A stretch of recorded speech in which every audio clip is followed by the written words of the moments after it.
Hey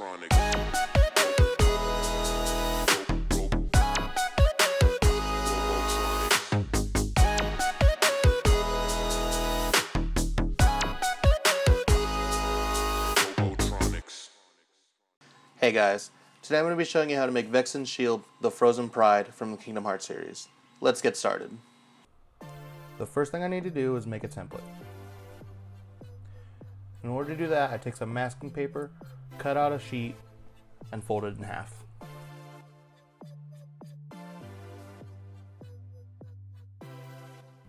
The shield has two half circles on each side, so I start by drawing those for a point of reference.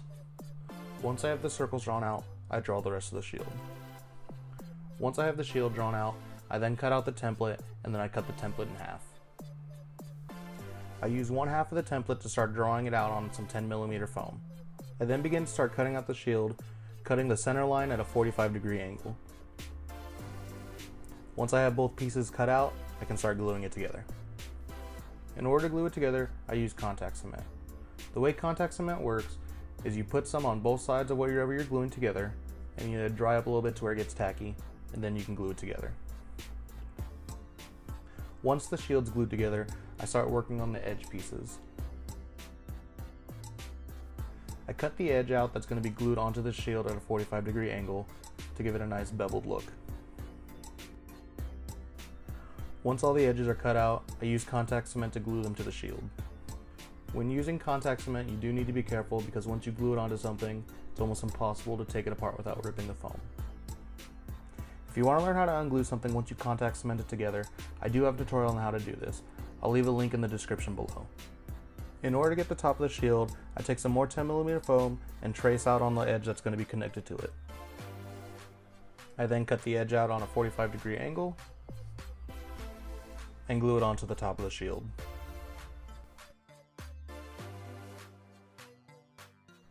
In order to give the shield a little bit more support, I take a wooden dowel and I glue it onto the inside of the seam with contact cement.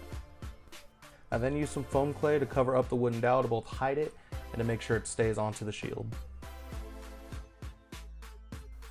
Next, it's time to work on the spikes. To do this, I start by taking some PVC pipe and cutting it into 5 small pieces. Once all my pieces are cut out, I then take some more foam clay and start using it to make the basic shape of the spikes. Next, I work on the raised panels of the shield. To do this, I take the other half of the shield and I start marking out lines where I need to cut. Once I get the lines drawn out, I cut my template for the panels. I then trace the template onto some 5mm foam. To cut out the panels, I'm doing the same thing I did to make the base, cutting the center line at a 45-degree angle. I cut everything else out at a 90-degree angle.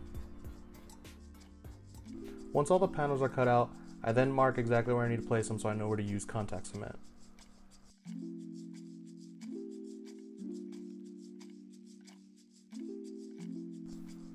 Once again, I'm very careful when I place the pieces down so they don't glue on crooked.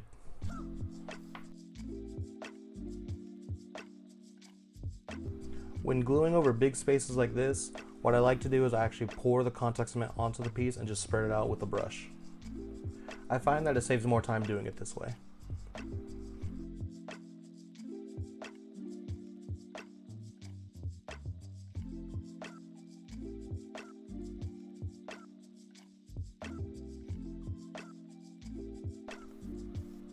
Once my contact cement's all on there and dried, I start placing the bottom half of the panels.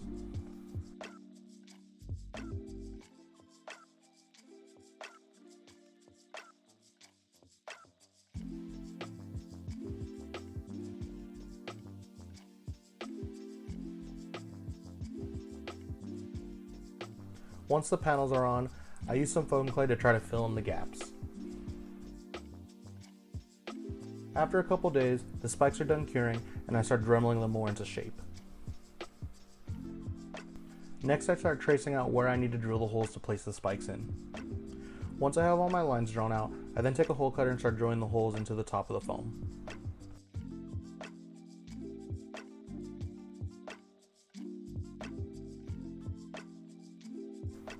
I do a quick test fit to make sure everything fits properly.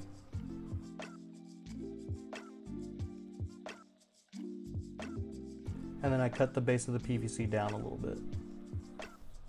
I then take some 5-minute epoxy and apply some to both the PVC pipe and the hole on the top of the shields.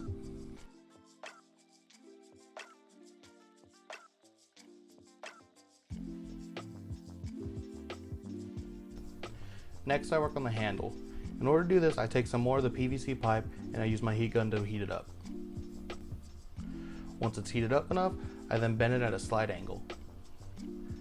I decided I want to make the handle look like an icicle as well, so I take some more foam clay and start wrapping it around the base of the PVC pipe in order to give it that nice icicle shape and also secure it to the shield. Once it's attached to the shield, I make sure that the handle's straight and then I let it dry for a couple days as well.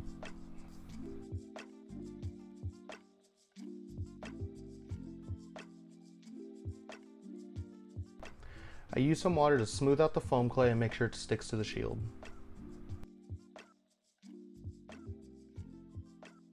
After about a day, I take some more foam clay and start building my way up the handle.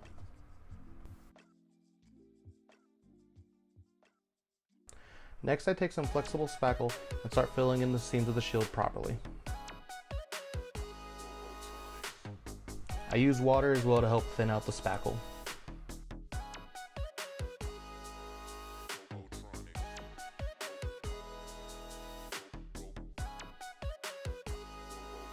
After about another day, I take some more foam clay and wrap the top of the handle, finishing it off.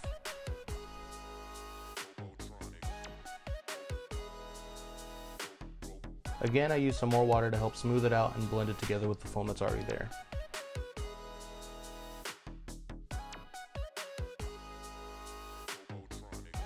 I use a heat gun in order to seal the foam and get it ready to plastic dip.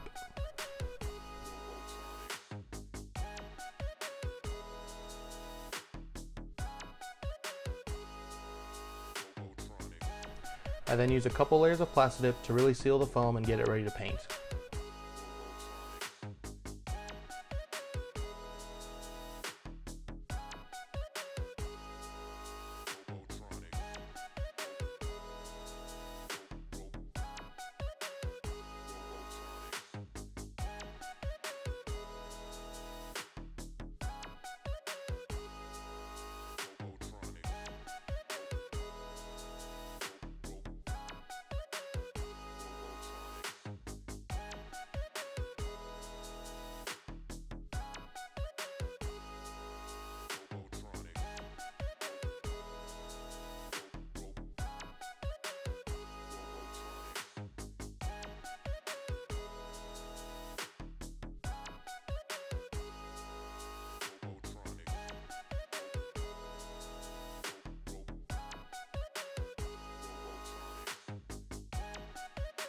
I decided to try airbrushing the shield this time as opposed to just hand painting everything. I'm still using Plat FX paint, but I used a little window cleaner to help thin it out. Having never airbrushed before, I figured this was a good time to practice.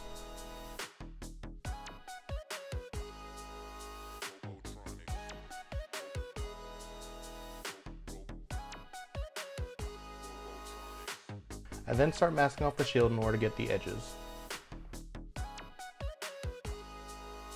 I then airbrush the edges of the shield silver. I then use a lighter blue in order to get in between the panels and between the top of the panel and the silver. In order to get the spikes and handle and icicle look to it, I take the same light blue and I dry brush onto the spikes and handle. In order to dry brush, all you need to do is take a paintbrush and dip it in some paint and then wipe off most of the paint on a paper towel. Once you've brushed off most of the paint, you can then run the brush along whatever you're trying to dry brush.